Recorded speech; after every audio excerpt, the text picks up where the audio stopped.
Hello friends, आप सभी लोग कैसे हैं। आशा करती हूँ कि हमारे श्री हरि विष्णु भगवान की कृपा से आप सभी लोग अच्छे होंगे, स्वस्थ होंगे, मस्त होंगे। तो आज हम आप सभी को आजा एकादशी की ढेरों सारी शुभकामनाएं देती हूँ मित्रों। तो आज हम यही बताने वाले हैं कि आजा एकादशी का त्यौहार किस दिन पड़ने वाला है। तो सबसे पहले चलिए हम यही बताते हैं। तो आजा एकादशी का त्यौहार 29 अगस्त 2024 दिन गुरुवार को मनाया जाएगा मित्रों। तो उसमें हमें भगवान जी की पूजा विधि हमें कैसे करनी है और क्या क्या नियम होते हैं, तो ये सब हम आप सभी को इस वीडियो के माध्यम से बताने वाले हैं मित्रों। तो आप सभी बिना वीडियो को क्लिक किए हुए हमारे वीडियो पर बने रहिए ताकि आप सभी को पूरी विधि समझ में आए। तो चलिए अब हम वीडियो को शुरू करते हैं।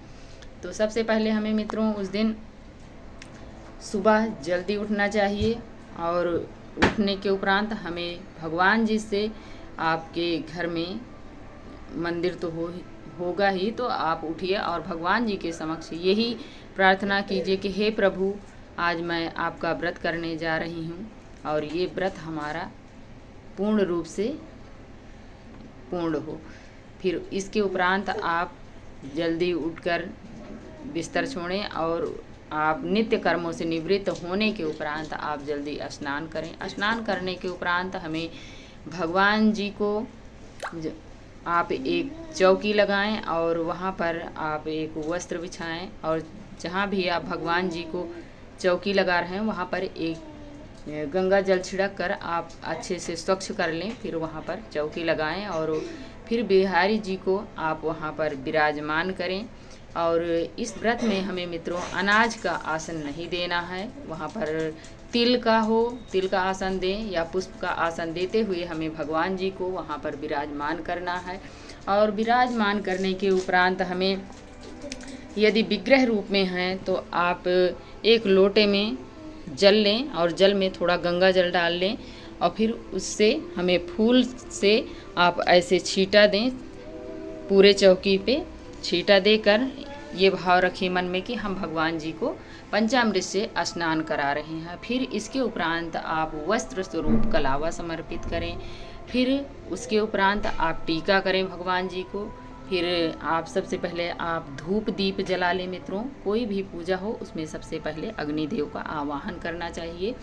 फिर इसके उपरांत आप भगवान जी को फूल समर्पित करें, माला हो माला समर्पित करें।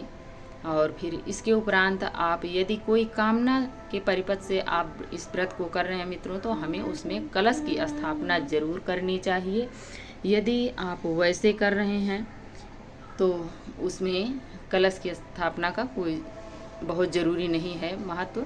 तो आप भगवान जी को विराजमान करके आप वहाँ पर भगवान जी के समक्ष हाथ में पुष्प लेकर या दक्षिणा लेकर आप भगवान जी के सामने संकल्प लें कि हे प्रभु, मैं आज इस व्रत को करने जा रही हूँ और मैं इस मनोकामना से कर रही हूँ। और नाम गोत्र अपना बोलकर भगवान जी से यही संकल्प लेना चाहिए कि हे प्रभु, मेरे व्रत में किसी भी प्रकार का विघ्न ना आए, खंडन न हो और ये मेरा व्रत विधि विधान पूर्वक संपन्न हो।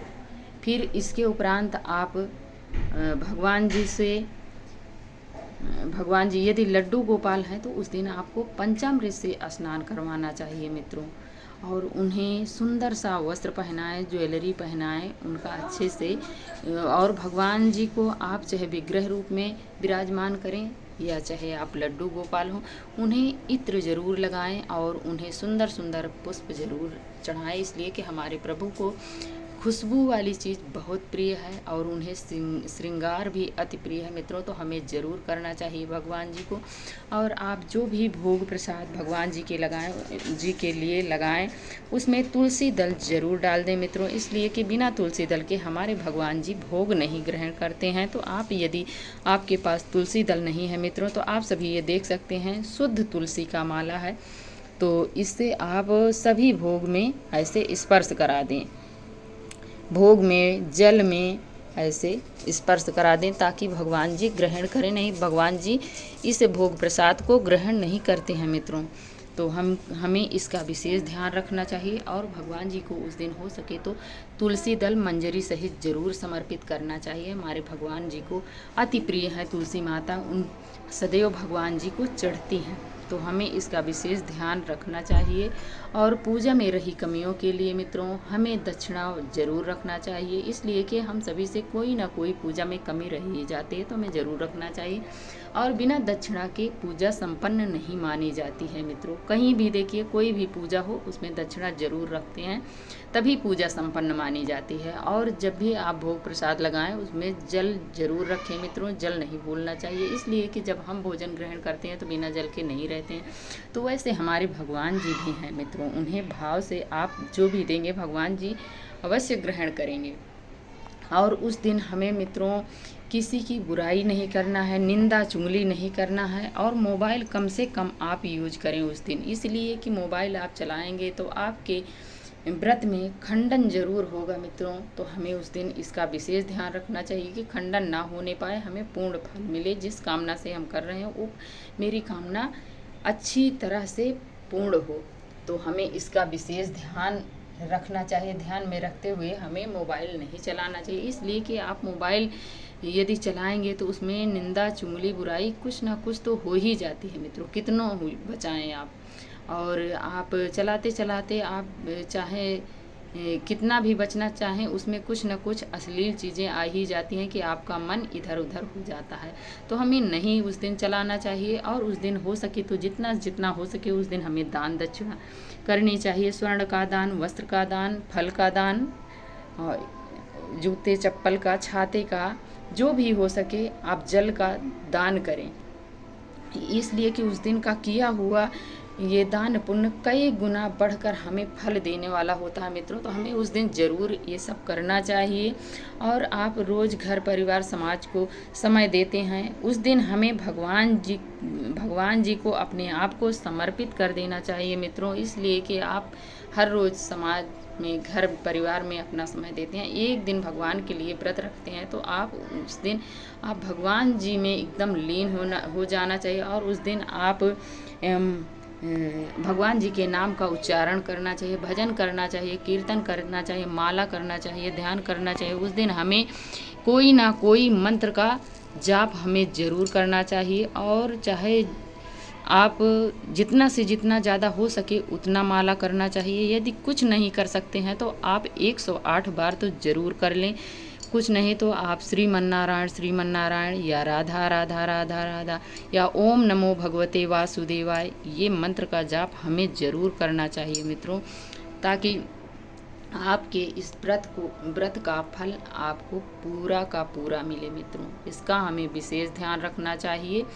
और पूजा में जब पूजा आप कर लें तो भगवान जी को हमें धूप दीप मित्रों ज़रूर दिखाना चाहिए। और धूप दीप दिखाते समय हमें कोई ना कोई आरती तो हमें आती ही है, तो हमें बोलना चाहिए, चाहे जो आरती आप करें, चाहे श्रीमन्नारायण भगवान की करें, चाहे राधा कृष्ण की करें, चाहे मन में बसा कर तेरी मूर्ति उतारूं मैं गिरधर तेरी आरती।